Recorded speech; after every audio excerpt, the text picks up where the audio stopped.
Friends, welcome back to our channel. ನಾನು ನಿಮ್ಮ ರೂಪಾ ಸುರೇಶ್. ಹೇಗಿದ್ದೀರಾ ಎಲ್ಲರೂ ತುಂಬಾ ಚೆನ್ನಾಗಿದ್ದೀರಾ ಅಂತ ಭಾವಿಸ್ತಾ ಇದ್ದೀನಿ. ನಾನು ಕೂಡ ತುಂಬಾ ಚೆನ್ನಾಗಿದ್ದೀನಿ. ನನ್ನ ಇವತ್ತಿನ ಲಾಗ್ ಬಂದು ನನ್ನ ಮೈದುನ ಮದುವೆ ವ್ಲಾಗ್ನ ಮಾಡ್ತಾ ಇದ್ದೀನಿ. ಇದು ಮದುವೆ ನಡೆದಿದ್ದು ಹುಣಸೂರಲ್ಲಿ. ಇಲ್ಲಿ ಒಂದಷ್ಟು ವೀಡಿಯೋಸ್ನ ಮಾಡ್ಕೊಂಡಿದ್ದೀನಿ. ನಮ್ಮನೆ ಶಾಸ್ತ್ರ ಸಂಪ್ರದಾಯಗಳೆಲ್ಲ ಹೇಗಿರುತ್ತೆ ಅನ್ನೋದನ್ನು ನಿಮ್ಮ ಹತ್ರ ಶೇರ್ ಮಾಡಬೇಕು ಅಂತ.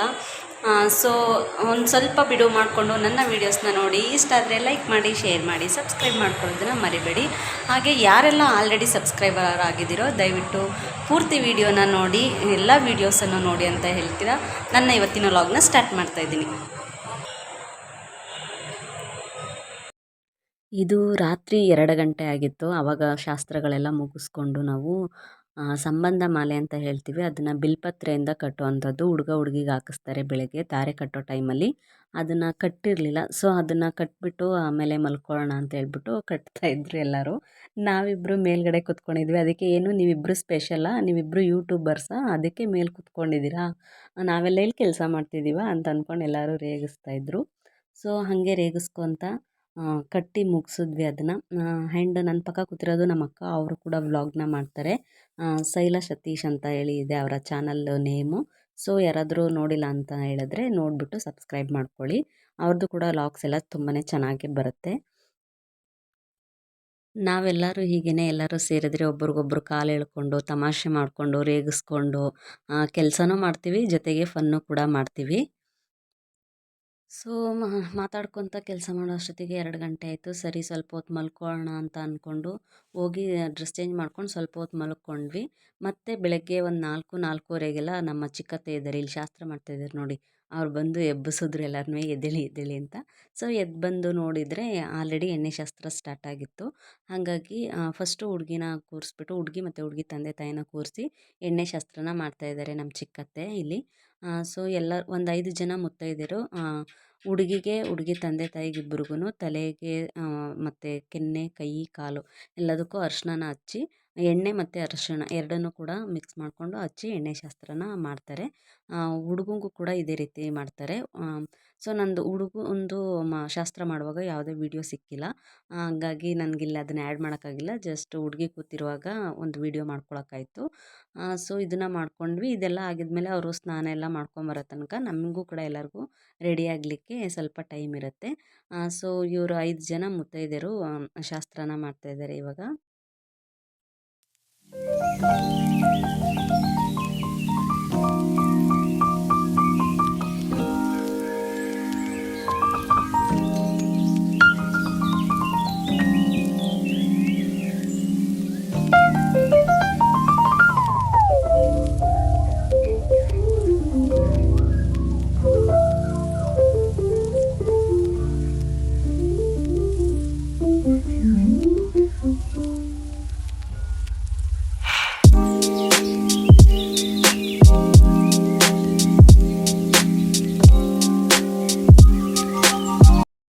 ಐದು ಜನ ಶಾಸ್ತ್ರ ಎಲ್ಲ ಮಾಡಿ ಆಯಿತು. ಸೊ ಆರತಿ ಮಾಡಿ ಅವ್ರನ್ನ ಎದ್ದೇಳಿಸ್ಬೇಕಾಗುತ್ತೆ. ಹಾಗಾಗಿ ನಾನು ಮತ್ತು ಶೈಲಕ್ಕ ಇಬ್ಬರು ಕೂಡ ಆರತಿನ ಮಾಡಿದ್ವಿ. ನನಗೂ ಮಾಡಲ್ಲ, ನಾನು ಡ್ರೆಸ್ ಹಾಕ್ಕೊಂಡಿದ್ದೀನಿ ಅಂತ ಹೇಳ್ತಾ ಇದ್ದೆ. ಏನು ಪರವಾಗಿಲ್ಲ ಬಾ, ಏನೂ ಆಗಲ್ಲ ಅಂತ, ಚೆನ್ನಾಗೇ ಕಾಣಿಸ್ತಿದ್ಯಾ ಅಂತ ಹೇಳ್ಬಿಟ್ಟು ಬಾ ಮಾಡೋಣ ಅಂತ ಹೇಳಿದ್ರು. ಸೊ ಹಾಗಾಗಿ ಹೋಗಿ ಆರತಿನ ಮಾಡಿ ಹುಡುಗಿನ ಎಬ್ಸಿದ್ವಿ. ಇದಾಗಿದ್ಮೇಲೆ ಹುಡುಗನ್ನ ಕೂರಿಸಿ ಎಣ್ಣೆ ಶಾಸ್ತ್ರ ಮಾಡ್ತಾರೆ. ಸೊ ನಾವು ಇವಾಗ ಯಾರೆಲ್ಲ ಇಲ್ಲಿ 5 ಜನ ಅವ್ರಿಗೆ ಶಾಸ್ತ್ರ ಮಾಡಿರ್ತೀವಲ್ಲ, ಅವ್ರು ಹೋಗಿ ಒಂದು 5 ಚೆಂಬು ನೀರು ಹಾಕ್ಬಿಟ್ಟು ಬರೋದು. ಆರತಿ ಎಲ್ಲ ಮುಗಿಸ್ಕೊಂಡು ನಾವು ಬಂದ್ವಿ. ಇವಾಗ ನಾವು ಕೂಡ ಅವರು ರೆಡಿ ಆಗೋಷ್ಟ್ರಲ್ಲಿ ನಾವು ಕೂಡ ಫ್ರೆಶ್ ಅಪ್ ಆಗಿಬಿಟ್ಟು ರೆಡಿ ಆಗಿಬಿಡೋಣ ಅಂತ ಹೇಳಿ. ನನಗೆ ಇಷ್ಟು ಫಂಕ್ಷನಲ್ಲಿ ಏನಾಗ್ತಿತ್ತು ಅಂದರೆ, ನಾನು ಎಲ್ಲರಿಗೂ ರೆಡಿ ಮಾಡಿಕೊಡ್ತಿದ್ದೆ, ಬಟ್ ನನಗೆ ಯಾರೂ ರೆಡಿ ಮಾಡಿಕೊಡ್ತಿರ್ಲಿಲ್ಲ. ನನಗದೊಂಥರ ಫೀಲ್ ಆಗ್ತಿತ್ತು. ಸೊ ನನಗೆ ಯಾರೂ ರೆಡಿ ಮಾಡಿಕೊಡಲ್ಲ ಅಂತ. ಹಾಗಾಗಿ ಈ ಸಲ ಪೂರ್ವಿ ನಾನು ರೆಡಿ ಮಾಡಿಕೊಡ್ತೀನಿ ನಿಮ್ಮನ್ನು, ಬನ್ನಿ ಅತ್ತೆ ಅಂತ ಹೇಳಿ ಹೇರ್ ಸ್ಟೈಲೆಲ್ಲ ಮಾಡಿಕೊಟ್ಲು. ಫೇಸಿಗೆಲ್ಲ ಕ್ರೀಮೆಲ್ಲ ಹಾಕಿ ತುಂಬ ಚೆನ್ನಾಗಿ ರೆಡಿ ಮಾಡಿಕೊಟ್ಲು. ಆಗ ನಮ್ಮ ಮನೆಯವ್ರು ಬಂದರು ಅಂತ ಹೇಳ್ಬಿಟ್ಟು ಒಂದು ವಿಡಿಯೋನ ಮಾಡಿಕೊಂಡೆ ನಾನು. ತುಂಬ ಚೆನ್ನಾಗಿ ಕಾಣಿಸ್ತಿದ್ದೆ ಆ್ಯಕ್ಚುಲಿ ನಾನು ಅವತ್ತು. ಸೊ ಇದೆಲ್ಲ ಮುಗಿಸ್ಕೊಂಡು ನಾವೆಲ್ಲರೂ ಕೂಡ ರೆಡಿಯಾಗಿ ಅಲ್ಲಿ ದೇವತಾ ಕಾರ್ಯ ಅಥವಾ ದೇವ್ರ ತರೋದು ಅಂತ ಹೇಳಿ ಹೇಳ್ತೀವಿ, ಎಲ್ಲರೂ ಕೂಡ ಅಲ್ಲಿಗೆ ಹೋಗಿದ್ವಿ. ಸೊ ಅಲ್ಲೊಂದು ಬೋರ್ವೆಲ್ ಇತ್ತು, ಅಲ್ಲಿ ಹೋಗ್ಬಿಟ್ಟು ದೇವ್ರು ತಗೊಬಂದಿದ್ದು. ಅಲ್ಲಿ ಸೆಂಟ್ರಲ್ಲಿ ಇರೋದು ಹುಡುಗಿಯ ಅಣ್ಣ, ಅವರು ನಮ್ಮ ಕುಲದೇವತೆ ಕಾಳಿಕಾಂಬ ದೇವತೆ. ಈ ಕಡೆ ನನ್ನ ಪಕ್ಕ ಇರೋದು ಇಲ್ಲಿ ಅವರ ಪಕ್ಕ ಇರೋದು ಆ ಕಡೆಗೆ ರಾಣಿ, ಹುಡುಗನ ಅಕ್ಕ, ಅವರು ಒಡಹುಟ್ಟಿಗಡಿಗೆ ಅಂತ ಹೇಳ್ತೀವಿ, ಅದನ್ನು ತರ್ತಾರೆ. ಮತ್ತು ಇನ್ನು ಒಬ್ಬರು ಹುಡುಗನ ಕಡೆಯಿಂದ, ಒಬ್ಬರು ಹುಡುಗಿ ಕಡೆಯಿಂದ ಇದ್ದು ದೇವ್ರನ್ನ ತಂದಿದ್ದಾರೆ. ನಮಗಿಲ್ಲಿ ಮಿಸ್ ಆಗಿದ್ದಂತ ಹೇಳಿದರೆ ವೀರಗಾಸೆ ಇರಬೇಕಿತ್ತು, ಅದೊಂದು ಮಿಸ್ ಆಗಿದೆ. ಅದು ಯಾಕೆ ಅಂತ ಗೊತ್ತಿಲ್ಲ, ನಮ್ಮ ಡೇಟಿಗೆ ಯಾರೂ ಸಿಗಲಿಲ್ವೋ ಏನೋ, ಅದಕ್ಕೋಸ್ಕರ ಮಿಸ್ ಆಗಿದೆ ಅಂತ ಅಂದ್ಕೊಳ್ತೀನಿ. ಸೊ ಅಲ್ಲಿಂದ ಚೌಟ್ರಿ ಹತ್ರ ಬಂದ್ವಿ. ಇಲ್ಲಿ ನನ್ನ ಸಿಸ್ಟರ್ಸು, ನಮ್ಮ ಅತ್ತಿಗೆ ಮತ್ತು ನಮ್ಮ ಚಿಕ್ಕತ್ತೆ ಎಲ್ಲರೂ ಸೇರಿ ಪೂಜೆನ ಮಾಡಿ ದೇವ್ರನ್ನ ಒಳಗಡೆ ಕರ್ಕೊಂಡೋಗಿದ್ದು ಆಯಿತು. ಸೊ ದೇವತಾ ಕಾರ್ಯ ಆಗಿದ್ಮೇಲೆ ನಮಗೆ ನೆಕ್ಸ್ಟು ಕಾಶಿ ಯಾತ್ರೆ ಇರುತ್ತೆ. ಸೊ ಈಗ ಎಲ್ಲರೂ ಮತ್ತೆ ಕಾಶಿ ಯಾತ್ರೆ ಹತ್ರ ಹೋದ್ವಿ. ಅಲ್ಲಿ ಹುಡುಗಿಯ ತಂದೆ ತಾಯಿ ಇಬ್ಬರೂ ಕೂಡ ಹುಡುಗನ ಪಾದವನ್ನು ತೊಳೆದು ಪೂಜೆನ ಮಾಡಿ, ಹಾಗೆ ಅವ್ರು ತಂದಿರುವಂಥ ಉಡುಗೊರೆನೆಲ್ಲ ಕೊಟ್ಟು, ನಮ್ಮ ಮಗಳು ಅಲ್ಲಿ ಏನೇನೋ ಹೇಳಿಸ್ತಾರೆ ಶಾಸ್ತ್ರಕ್ಕೆ ಸಂಬಂಧಪಟ್ಟಂಗೆ. ಅಂದರೆ ಹುಡುಗ ಕಾಶಿ ಯಾತ್ರೆಗೆ ಹೋಗೋದು, ಆವಾಗ ಇಲ್ಲ ನಾವು ನಮ್ಮ ಮಗಳನ್ನ ಕೊಡ್ತೀವಿ, ಮದುವೆ ಮಾಡಿಕೊಂಡು ಸಂಸಾರ ಮಾಡ್ಕೊಂಡು ಸುಖವಾಗಿರಿ ಅಂತ ಹುಡುಗಿಯ ತಂದೆ ತಾಯಿ ಕರೆಯೋದು, ಆ ಥರದ್ದೆಲ್ಲ ಶಾಸ್ತ್ರಗಳಿರುತ್ತೆ. ನಾನು ಅದನ್ನೆಲ್ಲ ವೀಡಿಯೋ ಮಾಡ್ಕೊಳಕ್ಕಾಗಲಿಲ್ಲ. ಸೊ ಜಸ್ಟು ಕಾಶಿ ಯಾತ್ರೆದು ಪಾದ ಪೂಜೆ ಎಲ್ಲ ಮಾಡೋದನ್ನಷ್ಟೇ ವೀಡಿಯೋ ಮಾಡಿಕೊಂಡೆ. ಮತ್ತು ಅವ್ರು ತಂದಿದ್ದಂಥ ಗಿಫ್ಟ್ಗಳನ್ನೆಲ್ಲ ಅಲ್ಲಿ ಕೊಟ್ಟು, ವಾಚ್ ಆಗಿರ್ಬೋದು ಅಥವಾ ಅವ್ರು ತಂದಿರುವಂಥ ಗೋಲ್ಡ್ ಆಗಿರ್ಬೋದು, ಸಿಲ್ವರ್ ಆಗಿರ್ಬೋದು, ಪ್ರತಿಯೊಂದನ್ನು ಅಲ್ಲಿ ಅವ್ರಿಗೆ ಗಿಫ್ಟನ್ನು ಕೊಟ್ಟು ಪಾದ ಪೂಜೆನ ಮಾಡಿ ಕರ್ಕೊಂಬರುವಂಥದ್ದು. ಇದನ್ನು ನಾವು ಕಾಶಿ ಯಾತ್ರೆ ಅಂತ ಹೇಳ್ತೀವಿ. ಇದರಲ್ಲಿ ಮೇಯ್ನ್ ಪಾರ್ಟ್ ಬಂದು ಬಾಮೈದನ ಅಂದರೆ ಹುಡುಗಿಯ ಅಣ್ಣ ಅಥವಾ ತಮ್ಮ ಭಾವನಿಗೆ ಸ್ಲಿಪ್ಪರ್ನ ಹಾಕೋದು, ಚಪ್ಪಲ್ ಹಾಕೋದು. ಇದು ಒಂದು ಡಿಮ್ಯಾಂಡಿಂಗ್ ಪೋರ್ಷನ್ ಅಂತ ಹೇಳ್ಬೋದು. ಸೊ ಒಂದು ಸ್ಲಿಪ್ಪರ್ನ ಹಾಕ್ಬಿಟ್ಟು ಮತ್ತೆ ದುಡ್ಡನ್ನ ಕೇಳ್ತಾರೆ. ದುಡ್ಡು ಕೊಡೋವರೆಗೂ ಇನ್ನೊಂದು ಸ್ಲಿಪ್ಪರ್ನ ಹಾಕಲ್ಲ. ಅದೊಂದು ರೀತಿ ಫನ್ನಿಯಾಗಿ ಕೂಡ ಇರುತ್ತೆ, ತಮಾಷೆಯಾಗಿ ಕೂಡ ಇರುತ್ತೆ. ಸೊ ಅದನ್ನೆಲ್ಲ ಮುಗಿಸ್ಕೊಂಡು ಚೌಟ್ರಿ ಹತ್ರ ಬಂದ್ವಿ. ಇಲ್ಲಿ ಕೂಡ ಆರತಿ ಮಾಡಿ ಹುಡುಗನ್ನ ಒಳಗಡೆ ಕರ್ಕೊಂಡು ಹೋಗ್ತಾ ಇದ್ದಾರೆ. ನಮ್ಮ ಕಡೆ ಕಾಶಿ ಯಾತ್ರೆಗೆ ಹೋದಾಗ ಕಾಶಿ ಯಾತ್ರೆಯಿಂದ ಬರೋ ತನಕ ಮದುಮಗಳು ಗೌರಿ ಪೂಜೆನ ಮಾಡ್ತಾ ಇರಬೇಕು.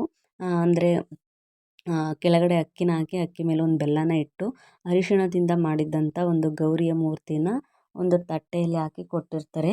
ಅದನ್ನು ಕಾಶಿ ಯಾತ್ರೆ ಮುಗಿಸ್ಕೊಂಬರೋ ತನಕ ಕೂಡ ಮದುಮಗಳು ಪೂಜೆ ಮಾಡ್ತಾ ಇರಬೇಕು. ಅಂದರೆ ನಮ್ಮ ತಾಳಿ ಭಾಗ್ಯ ಗಟ್ಟಿಯಾಗಿರಲಿ, ನಮ್ಮ ಜೀವನ ಸುಖಮಯವಾಗಿರಲಿ, ದಾಂಪತ್ಯ ಚೆನ್ನಾಗಿರಲಿ ಅಂತ ಹೇಳಿ ಪೂಜೆನ ಮಾಡ್ತಾ ಇರ್ತಾರೆ. ಅದು ಪೂಜೆ ಎಲ್ಲ ಮುಗಿದ್ಮೇಲೆ ಕಾಶಿ ಯಾತ್ರೆಯಿಂದ ಹುಡುಗ ಬಂದಮೇಲೆ ಮಂಟಪದಲ್ಲಿ ನಿಲ್ಲಿಸಿ ಹುಡುಗಿನೂ ಕೂಡ ಕರ್ಕೊಂಬಂದು, ಹುಡುಗಿಯ ಸೋದರ ಮಾವ ಸೋದರತ್ತೆ ಇಬ್ಬರು ಕೂಡ ಕೈ ಹಿಡಿದು ಕರ್ಕೊಂಡು ಬಂದು ಮಂಟಪದಲ್ಲಿ ನಿಲ್ಲಿಸಿ ಪ್ರದಕ್ಷಿಣೆನ ಬಂದು ಆಗ ಅಂತರ ಪಟ ಹಿಡಿಯುವಂಥದ್ದು. ನಾವೆಲ್ಲರೂ ಪ್ರತಿಯೊಂದು ಶಾಸ್ತ್ರಗಳನ್ನೂ ಮಾಡಬೇಕಾದ್ರೆ ಎಲ್ಲರೂ ಜೊತೆಗೆ ಇರ್ತೀವಿ. ಸೊ ಇಲ್ಲೂ ಕೂಡ ನಾವು ತಾಳಿ ಕಟ್ಟೋ ತನಕ ಎಲ್ಲೂ ಕದಲಲ್ಲ, ಅಲ್ಲೇ ಇರ್ತೀವಿ. ಹಾಗಾಗಿ ಒಂದು ವೀಡಿಯೋ ಮಾಡಿಕೊಂಡೆ ನಾನು ಅದನ್ನು. ಸೊ ಇದಾಗಿದ್ದ ಮೇಲೆ ಇವಾಗ ಸಂಬಂಧ ಮಾಲೆ ಬದಲಾಯಿಸೋದು ಅಂತ ಹೇಳ್ತಾರೆ. ಅಂದರೆ ಬಿಲ್ಪತ್ರೆಯಿಂದ ಕಟ್ಟಿರುವಂತಹ ಒಂದು ಮಾಲೆನ ನಾವು ಸಂಬಂಧ ಮಾಲೆ ಅಂತೇಳಿ ಕರಿತೀವಿ. ಅದನ್ನು ಹುಡುಗ ಹುಡುಗಿಗೆ, ಹುಡುಗಿ ಹುಡುಗಂಗೆ ಬದಲಾಯಿಸ್ತಾರೆ. ಅದನ್ನು ಸಂಬಂಧ ಮಾಲೆ ಬದಲಾಯಿಸೋದು ಅಂತ ಹೇಳ್ತೀವಿ. ಅದಾಗಿದ್ದ ಮೇಲೆ ಹೂವಿನ ಹಾರಗಳನ್ನ ಕೂಡ ಎಕ್ಸ್ಚೇಂಜ್ ಮಾಡ್ತಾರೆ, ಅಂದರೆ ಬದಲಾಯಿಸ್ತಾರೆ ಹುಡುಗ ಹುಡುಗಿಗೆ. ಇದೆಲ್ಲ ಆಗಿದ್ಮೇಲೆ ಇನ್ನೇನು ಕಂಕಣ ಕಟ್ಟೋದು ಮತ್ತು ತಾಳಿ ಕಟ್ಟೋ ಶಾಸ್ತ್ರ ಎಲ್ಲ ಸ್ಟಾರ್ಟ್ ಆಗುತ್ತೆ. ಈಗ ಇಲ್ಲಿ ಹುಡುಗನಿಗೆ ಕಂಕಣವನ್ನು ಕಟ್ತಾ ಇದ್ದಾರೆ. ಹುಡುಗಿ ಕೈಯಲ್ಲಿ ಕಂಕಣನ ಕಟ್ಟಿಸ್ತಾ ಇದ್ದಾರೆ ಮತ್ತು ಹುಡುಗ ಹುಡುಗಿಗೆ ಕಂಕಣವನ್ನು ಕಟ್ತಾರೆ. ಇಲ್ಲಿ ಕಂಕಣ ಕಟ್ಟೋ ಶಾಸ್ತ್ರ ನಡೀತಾ ಇದೆ.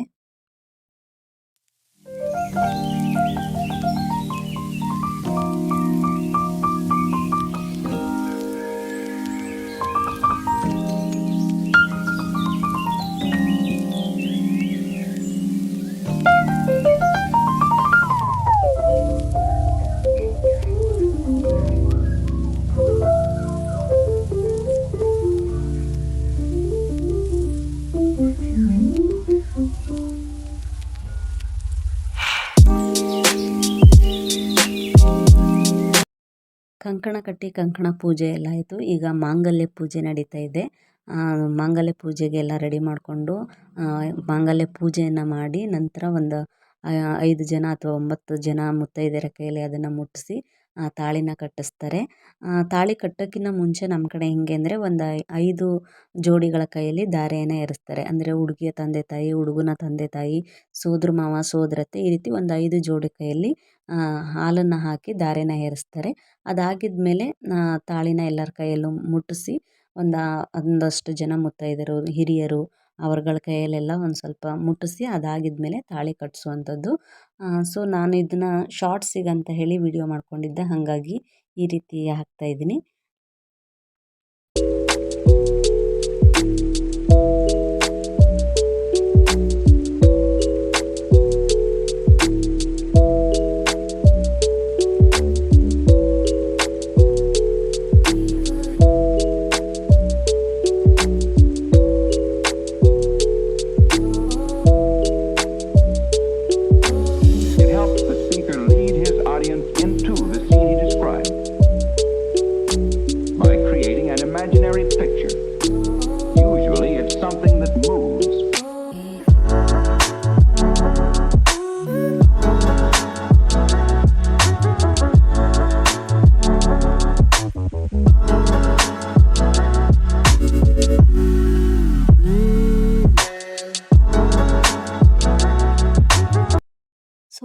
ಎಲ್ಲರೂ ಕಾಯ್ತಾ ಇದ್ದಂತಹ ಶುಭ ಮುಹೂರ್ತ ಮಾಂಗಲ್ಯ ಧಾರಣೆಯ ಸಮಯ ಬಂತು. ತಾಳಿನೂ ಕಟ್ಟಿ ಆಯಿತು. ಸೊ ಇವಾಗ ತಾಳಿ ಕಟ್ಟಿದಂತಹ ಗಂಟುಗಳು 3 ಗಂಟುಗಳು ಏನು ಹಾಕಿರ್ತಾರಲ್ವ ಅಲ್ಲಿಗೆ ಅರಿಶಿಣ ಕುಂಕುಮ ಹೂವು ಅಕ್ಷತೆ ಎಲ್ಲ ಹಾಕಿ ಧೂಪ ದೀಪಗಳನ್ನೆಲ್ಲ ಮಾಡಿಸಿದ್ರು. ಕರ್ಪೂರದಿ ಆರತಿ ಎಲ್ಲ ಮಾಡಿಸಿದ್ರು ಮತ್ತು ಮಾಂಗಲ್ಯ ಕೂಡ ಪೂಜೆಯನ್ನು ಮಾಡಿಸಿದ್ರು. ಸೊ ಇದೆಲ್ಲ ಆಗಿದ್ಮೇಲೆ ಧಾರೆಗೆ ಕೂರಿಸಿದ್ರು. ಸೊ ಎಲ್ಲರೂ ದಂಪತಿಗಳು ಸಹಿತವಾಗಿ ಹೋಗಿ ಎಲ್ಲರೂ ಕೂಡ ಧಾರೆನ ಎರಿತಾ ಇದ್ವಿ. ಸೊ ತುಂಬ ದಿನಗಳ ಶ್ರಮ ಅಥವಾ ಒಂದು ಗಂಡು ಹೆಣ್ಣು ಜೋಡಿಯಾಗೋ ಒಂದು ಕಾರ್ಯಕ್ಕೆ ನಾವೆಲ್ಲರೂ ಸಾಕ್ಷಿಯಾದ್ವಿ ಅಂತ ಹೇಳ್ಬೋದು. ಸೊ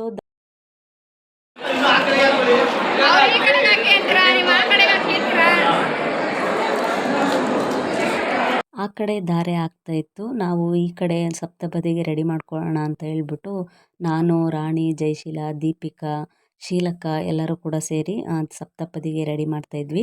ಅಂದರೆ ಆಲ್ರೆಡಿ ರೆಡಿ ಹೆಜ್ಜೆ ಇತ್ತು ಪುರೋಹಿತರ ಹತ್ರ, ಅವ್ರು ಅದನ್ನು ಕೊಟ್ಟಿದ್ದರು.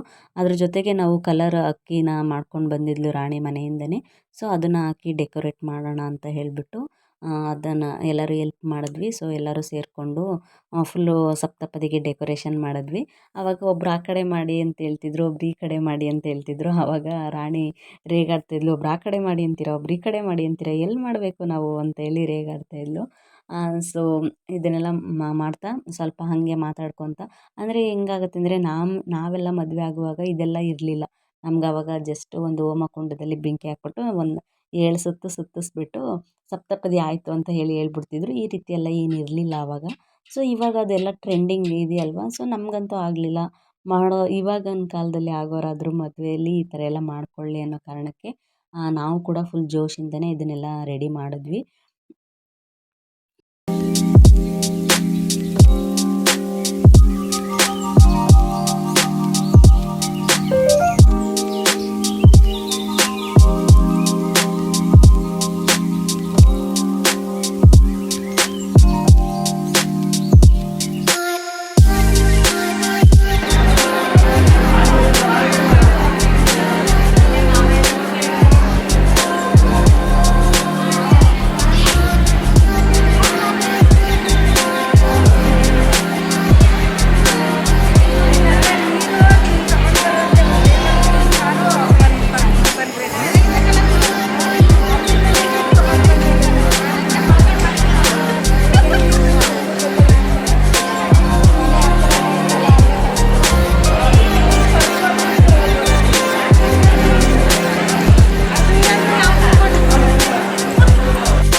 ಒಂದು ಕಡೆ ನಾವು ಸಪ್ತಪದಿಗೆ ರೆಡಿ ಮಾಡಿಕೊಟ್ವಿ, ಇನ್ನೊಂದು ಕಡೆ ಫಲಪೂಜೆ ಅಂತ ಹೇಳ್ತೀವಿ, ಅದಕ್ಕೆ ಪುರೋಹಿತರೇನೆ ರೆಡಿ ಮಾಡ್ಕೊಳ್ತಾ ಇದ್ರು.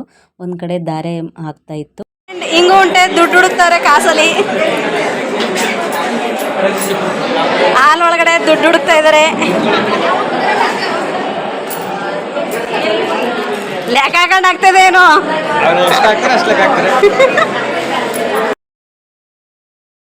ಧಾರೆಯನ್ನು ಎರೆಯುವಾಗ ಎಲ್ಲರೂ ದುಡ್ಡನ್ನ ಹಾಕಿರ್ತಾರೆ, ಅಂದರೆ ಕಾಯಿನ್ಸ್ನ ಹಾಕಿರ್ತಾರೆ. ಸೊ ಅದನ್ನೆಲ್ಲ ತೆಗೆದಿಡ್ತಾ ಇದ್ದ ನನ್ನ ಮೈದ್ನ ಗಿರಿ. ಸೊ ಅವನಿಗೆ ರೇಗಿಸ್ತಾ ಇದ್ವಿ, ದುಡ್ಡು ಹುಡುಕ್ತಾ ಇದ್ದೀಯಾ ಹಾಲೊಳಗಡೆ ಅಂತ ಹೇಳ್ಬಿಟ್ಟು. ಸೊ ಇದೆಲ್ಲ ಮುಗೀತು. ಇವಾಗ ಸಪ್ತಪದಿ ಮತ್ತು ಫಲಪೂಜೆನ ಮಾಡಲಿಕ್ಕೆ ಹುಡುಗ ಹುಡುಗಿ ಇಬ್ಬರು ಕೂಡ ಬಂದಿದ್ದಾರೆ.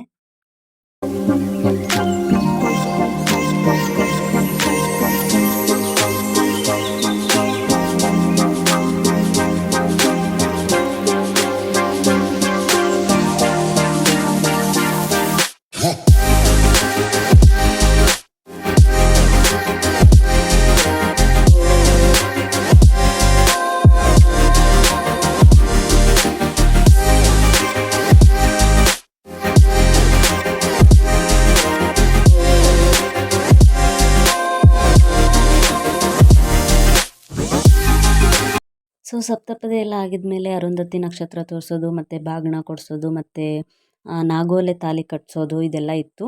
ಅದೆಲ್ಲ ವೀಡಿಯೋ ಮಾಡ್ಕೊಳಕ್ಕಾಗಲಿಲ್ಲ ನನಗೆ. ಸೊ ಇದನ್ನೆಲ್ಲ ಮುಗಿಸ್ಕೊಂಡು ಊಟ ಮಾಡಲಿಕ್ಕೆ ಅಂತ ಹೇಳಿ ಎಲ್ಲರೂ ಬಂದ್ವಿ. ಊಟ ಕೂಡ ಎಲ್ಲ ತುಂಬ ಚೆನ್ನಾಗಿತ್ತು, ತುಂಬ ಟೇಸ್ಟಿಯಾಗಿ ಕೂಡ ಇತ್ತು.